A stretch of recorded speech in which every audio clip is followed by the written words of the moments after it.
Hey, how's it going? So the purpose of these videos is to provide a little bit of insight to parents that are possibly thinking of putting their babies in a helmet, because it can be very scary and emotional. So that's why I wanted to kind of go over our experiences with the helmet so that you have an idea of what you're getting yourself into, and actually that it's not as scary as we make it out to be as parents. So we can't talk about the second day without talking about the first night.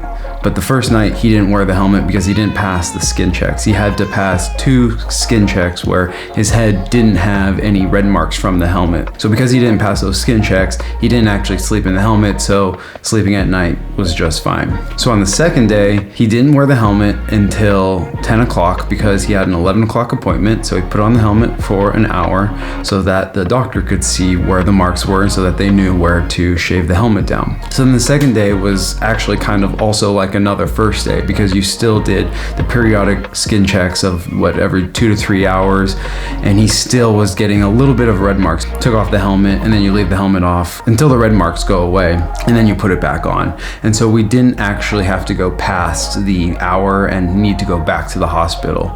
So that was good. So for the first nap of the day, he was crying so much that my wife actually had to take the helmet off of him, so he slept to the first nap without the helmet. But after his nap, all the red marks were gone, so we put the helmet back on him. He went through the rest of the day with the helmet on, playing was fine.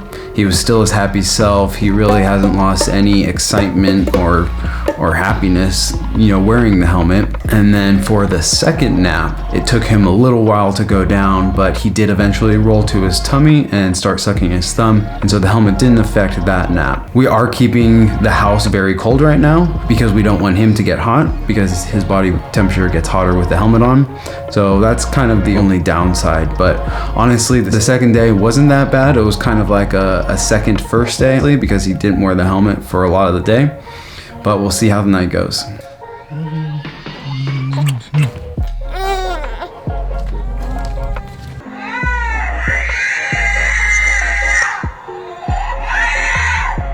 So Brady's now been down for a few hours, and as you just saw, it was pretty hard to get him down. Meg said it was crushing her soul and she had to go in. I mean, that sound is just heart-wrenching.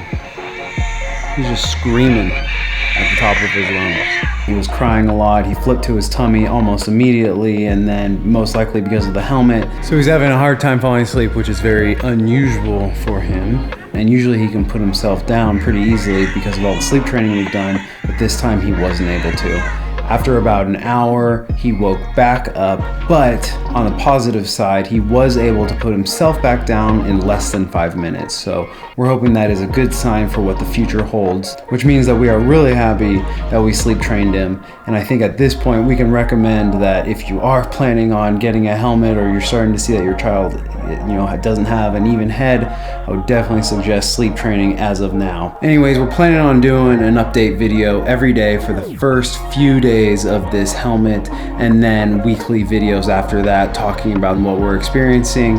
So if that's something you're into, if your child's planning on getting a helmet, definitely subscribe if you want to see what's happening to Brady, and we'll see you tomorrow or in the next one. Peace.